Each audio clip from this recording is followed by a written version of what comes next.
Kenapa nasib seseorang itu tidak berubah? Karena hidupnya tidak berubah. Kita ingin mendapatkan hasil yang berbeda, tapi kita selalu melakukan hal yang sama tiap hari. Itu namanya mengejar angin menangkap bayangan. Bahasa Indonesianya, ngimpi. Orang sukses dan orang gagal sama-sama punya waktu 24 jam. Yang membedakannya adalah orang sukses memanfaatkan waktu 24 jamnya itu, sedangkan orang gagal menyia-nyiakan 24 jamnya itu. Bagaimana bisa nasib bisa berubah, sedangkan tindak tanduk kita tidak pernah kita rubah? Berapa jam dalam satu hari yang 24 jam itu kita lakukan untuk merubah hidup kita? Berapa jam dalam satu hari itu kita lakukan untuk meraih semua impian kita? Coba kita jawab masing-masing dalam hati kita. Kamu berharap hidupmu bisa berubah, tapi main gamemu dari pagi hingga pagi lagi. Kalau impiannya pengen jadi seorang gamers profesional sih nggak masalah. Tapi kalau sudah bertahun-tahun main game dan tidak ada perubahan dari permainan itu, pertanyaannya adalah Anda serius mau jadi gamers profesional atau Anda hanya akan buang waktu? Ingin mengajikan orang tua, ingin orang tua bangga, tapi nonton drama Korea berseri-seri, sampai sholat aja sampai lupa. Bagaimana Allah bisa merubah nasibmu? Kalau kamu nonton drama Korea, ingin belajar menjadi seorang sutradara atau seorang bintang film, ya nggak masalah sih. Tapi kalau nonton drama Korea hanya sekedar berkhayal supaya mendapatkan pasangan seperti artis drama Korea, terus apa yang mau diharapin? Bukannya nggak boleh loh ya. Boleh dan sangat boleh. Tapi jangan sampai overdosis. Karena begini, kamu sibuk nonton TV, tapi di sisi lain banyak anak muda yang menghabiskan waktunya untuk baca buku.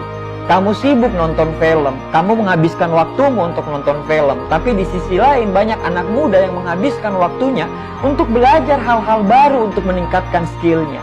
Kamu sibuk main game, tapi di sisi lain banyak anak muda sudah merencanakan hidupnya.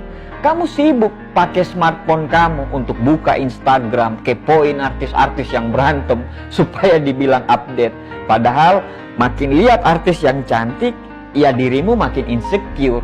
Dan di sisi lain, banyak anak muda yang menghabiskan waktunya sama-sama dengan smartphone, tapi mereka belajar untuk jualan, belajar menimba ilmu dari smartphone mereka, belajar bagaimana jualan di Instagram, jualan di Facebook, pokoknya jualan di media sosial. Karena mereka sadar smartphone yang mereka beli, taruhlah sekitar harganya 5 juta, harus menghasilkan minimal 1 juta per bulan. Sehingga smartphone mereka itu benar-benar bermanfaat dan menghasilkan. Pertanyaannya, smartphone-mu harganya berapa dan sudah berapa yang dihasilkan dari smartphone itu? Kalau smartphone-mu smartphone mahal dan cuma dibelikan dari orang tua, tidak menghasilkan apa-apa, berarti smartphone-mu doang yang smart. Pemiliknya, wallahu alam. Sekali lagi, main game, nonton TV, punya handphone yang mahal, main media sosial, itu boleh-boleh saja, halal kok. Yang penting satu, jangan sampai overdosis. Kenapa kamu tidak pernah lihat iklan Lamborghini itu di TV? Karena perusahaan mobil Lamborghini itu tahu bahwa yang mampu membeli mobil miliaran mereka itu mungkin tidak pernah nonton TV. Hidup kita susah, kadang bukan karena orang lain, tapi karena diri kita sendiri yang menyusahkan hidup kita sendiri.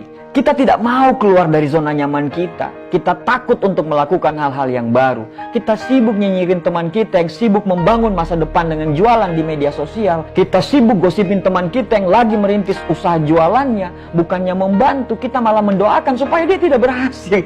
Kita menghabiskan waktu pacaran berjam-jam tiap hari dan bercerita mengenai indahnya masa depan.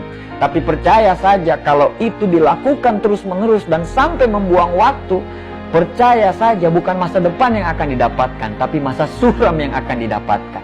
Ya silakan aja melakukan hal-hal yang tidak bermanfaat. Itu hak kamu kok. Saya tidak berhak untuk mengatur hidup Anda. Tapi saya ingatkan kepada kamu bahwa saat kamu menghabiskan waktumu dengan hal-hal yang tidak bermanfaat, di sisi dunia lain banyak sekali anak muda yang menghabiskan waktunya untuk mencari tambahan penghasilan, sibuk dengan organisasi-organisasi untuk meningkatkan soft skill-nya.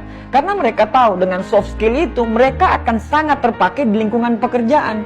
Banyak sekali anak muda yang menghabiskan waktunya di majelis taklim untuk mempertajam ilmu agamanya. Jangan sampai kamu menyesal nantinya. Jangan sampai kamu tidak jadi apa-apa nantinya. Berubahlah dari sekarang. Berjuanglah dari sekarang, keluarlah dari zona nyamanmu, tantang dunia dengan belajar dan bekerja. Lakukan apa yang orang lain tidak pernah lakukan, karena untuk mendapatkan apa yang orang tidak pernah dapatkan, kamu harus melakukan apa yang orang lain tidak lakukan. Tidak ada perjuangan yang enak. Semua perjuangan pasti mengalami rasa sakitnya disiplin, perihnya belajar, dan tidak enaknya penolakan. Tidak ada hal yang luar biasa bisa didapatkan dengan tindakan yang biasa-biasa saja. Tidak ada pelangi bila tidak ada hujan dan badai. Tidak ada bintang bila tidak ada gelapnya malam. Hidup itu pilihan. Kamu mau memilih untuk menjadi orang yang biasa-biasa saja, atau kamu memilih untuk menjadi orang yang luar biasa, itu tergantung dari pilihan kamu sendiri.